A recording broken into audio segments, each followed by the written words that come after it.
अस्सलाम वालेकुम, welcome to my YouTube channel. Hope so you all will be fine. Let's start today's topic is reactions of alkanes.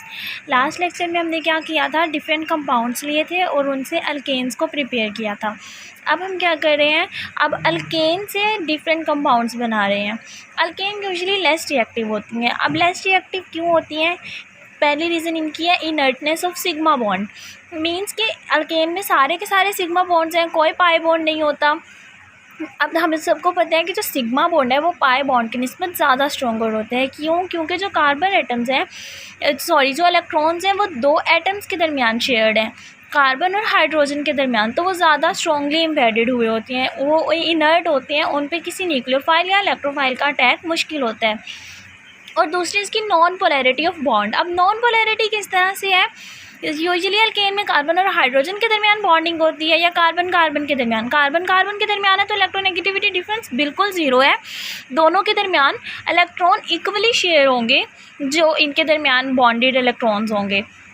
तो जब electronegativity difference नहीं है, उनके ऊपर कोई पार्शियल नेगेटिव पॉजिटिव चार्ज नहीं आ रहा, तो इसकी वजह से क्या हो रहा है कि वो एक नॉन पोलर हो गए हैं। और अगर कार्बन और हाइड्रोजन की बात भी की जाए तो अब इन दोनों के दरमियान भी पोलैरिटी डिफरेंस बहुत कम है। इलेक्ट्रोनेगेटिविटी डिफरेंस कार्बन का 2.5 है और हाइड्रोजन का 2.1 है। That's very small. For example 0.4 means के इलेक्ट्रोनेगेटिविटी डिफरेंस निग्लिजिबल है। अब जब इलेक्ट्रोनेगेटिविटी डिफरेंस बहुत कम है तो इसकी वजह से क्या हो रहा है कि बॉन्डिंग उनकी नॉन पोलर हो रही है। अब जो नॉन पोलर बॉन्ड्स हैं, या कह लो कि हमें पता है कि आयोनिक बॉन्ड ज़्यादा जल्दी ब्रेक हो जाते हैं कोवलेंट की निस्बत। तो कोवलेंट बॉन्ड्स हैं ऑलरेडी, जो कंपाउंड्स हैं, एलिमेंट्स हैं अल्केन्स के, वो इतने स्टेबल होते हैं कि उनको ब्रेक करने के लिए हमें हाई एनर्जी चाहिए होती है। और बहुत कह लो कि स्पेसिफिक कंडीशंस होंगी जिनमें हम उनको ब्रेक कर सकते हैं, या उनसे डिफरेंट रिएक्शंस करवा के तो डिफरेंट हम कंपाउंड्स या मॉलिक्यूल्स को प्रिपेयर कर सकते हैं। For example under suitable conditions alkanes give two different type of reactions. अब हमें सूटेबल कंडीशंस देनी पड़ती हैं जिनके थ्रू अल्केन्स हमारे पास दो तरह के रिएक्शंस देते हैं। अब दो तरह के रिएक्शंस कौन कौन से हैं? सबसे पहले सब्स्टिट्यूशन रिएक्शंस आते हैं। सब्स्टिट्यूशन रिएक्शंस में क्या है कि सिंपली एक हाइड्रोजन जो है वो रिप्लेस हो जाती है कार्बन। फॉर एग्जांपल एक कार्बन के साथ 4 हाइड्रोजन अटैच हैं, तो एक हाइड्रोजन रिप्लेस होगी, उसकी जगह पे कोई और आके सब्स्टिट्यूट हो जाएगा। सब्स्टिट्यूट का मतलब ही एक्चुअली में क्या होता है? रिप्लेसमेंट। मीन के एक हाइड्रोजन को रिमूव किया, उसकी जगह पे कोई और आ गया। अब इसमें रिमूवल के अलावा कोई ऑप्शन ही नहीं होता। और दूसरा thermal and catalytic reaction. Thermal and catalytic reactions का मतलब यह है कि हम कैटालिस्ट यूज़ करते हैं, energy, high temperature, pressure use करते हैं, तो इनके प्रेजेंस में हमारे पास रिएक्शन हो सकता है। अब फर्स्ट ऑफ ऑल इसका जो रिएक्शन अल्केन्स देती हैं दैट इज़ कंबस्चन। कंबस्चन में किस तरह से है? Burning of alkanes in presence of oxygen, that is combustion. Combustion क्या है? अल्केन्स को हम बर्न करते हैं। पहले हमने पढ़ा कि थर्मल एंड कैटालिटिक रिएक्शन, तो ये थर्मल और कैटालिटिक रिएक्शंस की ही कैटेगरी में आता है कि हमने अल्केन्स को बर्न करना है ऑक्सीजन की प्रेजेंस में। हमारे पास प्रोडक्ट क्या बनेगी? Carbon dioxide, water and heat. अब ये जो कंबस्चन का प्रोसेस है वो एक्सोथर्मिक रिएक्शन होता है। एक्सोथर्मिक रिएक्शन का मतलब ये है कि जब ये रिएक्शन होता है, अल्केन्स को बर्न किया जाता है, तो हीट रिलीज़ होती है। अब ये जो हीट है, 1 mole of hydrocarbon is burn to carbon dioxide and water called heat of combustion. Heat of combustion क्या है? जब 1 मोल हाइड्रोकार्बन को बर्न करते हैं कार्बन डाइऑक्साइड और वाटर के अंदर, तो जितनी हीट रिलीज़ होगी that is heat of combustion. For example that is equation, that is methane. और इसको ऑक्सीजन की प्रेजेंस में जब हमने बर्न करवाना है तो फ्लेम पहले प्रेजेंस में जब बर्न कराएंगे तो कार्बन डाइऑक्साइड बनेगी, वाटर बनेगा, साथ 891 किलो जूल पर मोल हीट भी रिलीज़ होगी। बट रिमेंबर डैट ये खुद एक्सोथर्मिक रिएक्शन ही है, लेकिन इस रिएक्शन को स्टार्ट करने के लिए हमें पहले फ्लेम देना पड़ता है, या कह लो कि टेम्परेचर देना पड़ता है जिससे ये इनिशिएट होता है। पहले हम टेम्परेचर देंगे, ये इनिशिएट होगा, उसके बाद जब ये रिएक्शन प्रोसीड हो जाता है तो एंड पे हीट प्रोड्यूस होती है या एनर्जी प्रोड्यूस होती है। अब ये जो कंबस्चन का प्रोसेस है ये ज़्यादातर हम इंजन्स में, ऑटोमोबाइल इंजन्स में यूज़ करते हैं, और वहाँ पे ये क्या करता है कि वो उनकी एफिशिएंसी को इंक्रीज़ करने में हेल्प करता है ऑटोमोबाइल इंजन्स की। Second reaction is oxidation. Oxidation में क्या होता है? ऑक्सीडेशन में हम क्या करते हैं? ऑक्सीजन के साथ सिंपली रिएक्ट करवाते हैं। पीछे कंबस्चन में क्या था? हम बर्न करवा रहे थे अल्केन्स को, यहाँ पे हमने सिंपली ऑक्सीजन के साथ रिएक्शन करवाना है। अब ऑक्सीडेशन दो तरह की होती है, incomplete oxidation and catalytic oxidation. Incomplete oxidation में क्या होता है, जब हमारे पास लिमिटेड सप्लाई होगी ऑक्सीजन की या एयर की, तो ये इनकम्प्लीट ऑक्सीडेशन होती है। For example that is 3 methane हम के मॉलिक्यूल्स ले रहे हैं, हम उसको 4 ऑक्सीजन के मॉलिक्यूल्स के साथ जब रिएक्ट करवाएंगे तो क्या होगा कि कार्बन मोनोऑक्साइड बनेगी, वाटर बनेगा और कार्बन बनेगी, ब्लैक कार्बन, और इसको हम कॉल भी कहते हैं।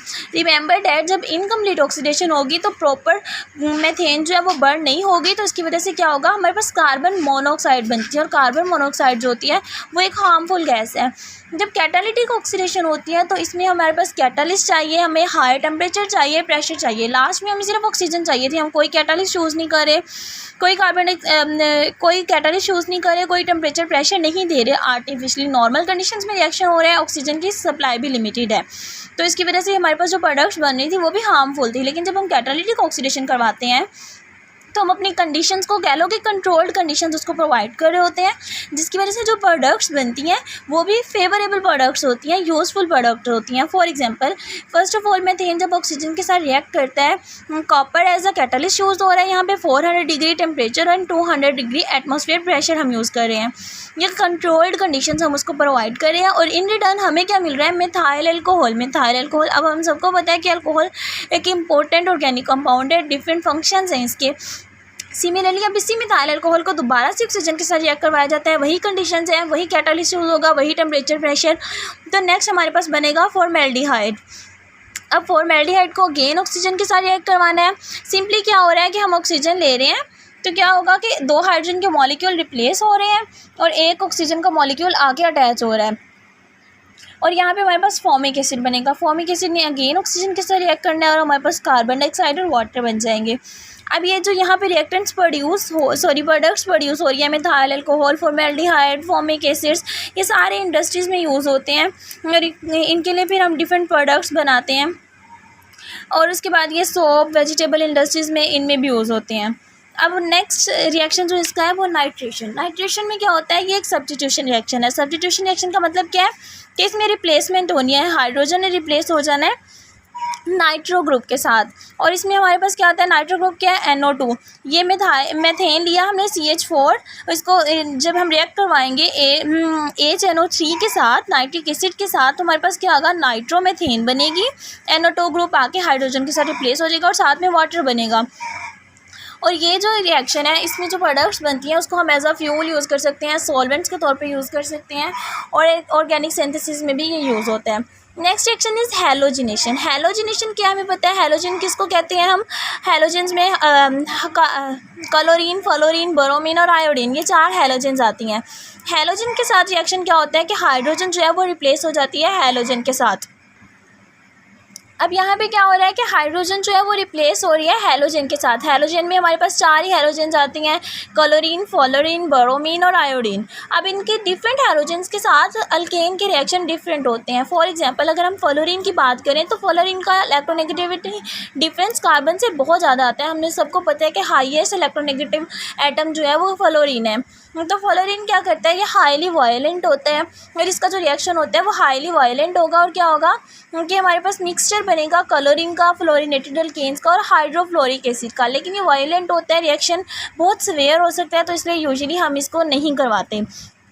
सेकेंडली आयोडीन है, आयोडीन के साथ नॉट सब्स्टिट्यूट डायरेक्टली। आयोडीन के साथ रिएक्शन बहुत स्लो होता है, मतलब कि इतना स्लो कि वो इरिवर्सिबल हो जाता है। दोबारा से फॉर एग्जांपल हाइड्रोजन आयोडीन के साथ रिप्लेस हुई, वो इतनी स्लोली होती है कि दोबारा से हाइड्रोजन आके कार्बन के अल्केन के साथ अटैच हो जाती है और आयोडीन वापस रिमूव हो जाती है। तो मतलब कि ये बहुत स्लो प्रोसेस होता है, इतना इंपॉर्टेंट रिएक्शन नहीं है। हैलोजिनेशन में मोस्ट इंपॉर्टेंट जो रिएक्शंस आते हैं वो क्लोरीन और ब्रोमीन के रिएक्शंस आते हैं। इनमें क्या होता है कि यूवी लाइट हम यूज़ करते हैं या फिर हाई टेम्परेचर यूज़ करते हैं। इनके प्रेजेंस में हाइड्रोजन रिप्लेस होती है क्लोरीन या ब्रोमीन के साथ। अब अगर हम ऑर्डर ऑफ रिएक्टिविटी की बात करें हैलोजेंस की अल्केन्स के साथ, तो सबसे ज़्यादा रिएक्टिव है fluorine, then chlorine, then bromine, और सबसे लेस रिएक्टिव आयोडीन आता है। अब और यहाँ पे जो इनका मैकेनिज़्म होता है ना रिप्लेसमेंट का या हैलोजिनेशन का, वो फ्री रेडिकल मैकेनिज़्म की बेसिस पे ही होता है। फ्री रेडिकल मैकेनिज़्म का मतलब क्या है कि इसमें फ्री रेडिकल्स बनते हैं इस मैकेनिज़्म में जब वो रिप्लेसमेंट हो रही होती है हाइड्रोजन की। अब इसमें 3 प्रोसेसेस आते हैं। सबसे पहला प्रोसेस है इनिशिएशन। इनिशिएशन में क्या होता है, सिंपली सबसे पहले क्या होना है कि जो क्लोरीन का मॉलिक्यूल है, क्लोरीन मॉलिक्यूल, ये यूवी लाइट के प्रेजेंस में क्या होगा कि ब्रेक होगा और फ्री रेडिकल्स बन जाएंगे दो क्लोरीन के मॉलिक्यूल्स के। सबसे पहले इनिशिएशन में सिंपली क्या होना है, क्लोरीन का मॉलिक्यूल आएगा यूवी लाइट के प्रेजेंस में, वो दो फ्री रेडिकल में कन्वर्ट हो जाएगा। Next step is propagation. Propagation में क्या होगा, यहाँ पे अब सिंपली अल्केन आनी है। अल्केन हमारे पास फॉर एग्जांपल हम सिंपली मेथेन ही ले रहे हैं CH4 और क्लोरीन के फ्री रेडिकल के साथ अब इसने रिएक्ट करना है, जो पिछले स्टेप में क्लोरीन का फ्री रेडिकल बना था। यहाँ पे क्या होगा कि एक हाइड्रोजन जो है वो रिप्लेस हो जाएगी क्लोरीन के फ्री रेडिकल के साथ। सॉरी, फर्स्ट स्टेप में क्या होगा कि हमारे पास क्लोरीन हाई फ्री रेडिकल इसके पास प्रेजेंट था, तो ये बहुत रिएक्टिव है। ये क्या करेगा, मेथेन से हाइड्रोजन को ले लेगा। अब जब मेथेन से ये हाइड्रोजन को ले लेगा तो हमारे पास एक HCl बन जाएगा और जो मेथेन था अब वो फ्री रेडिकल बन गया है। अब ये जो मेथेन फ्री रेडिकल बना, ये अगेन एक और क्लोरीन के मॉलिक्यूल के ऊपर अटैक करेगा। यहाँ से एक क्लोरीन का मॉलिक्यूल ले लेगा और यहाँ पे फिर क्लोरीन का फ्री रेडिकल बन जाएगा। अब नेक्स्ट टर्मिनेशन वाले स्टेप में क्या होगा कि यहाँ पे एक प्रोपगेशन के पहले स्टेप में एक मेथेन का फ्री रेडिकल बना था और दूसरे स्टेप में क्लोरीन का फ्री रेडिकल बना था।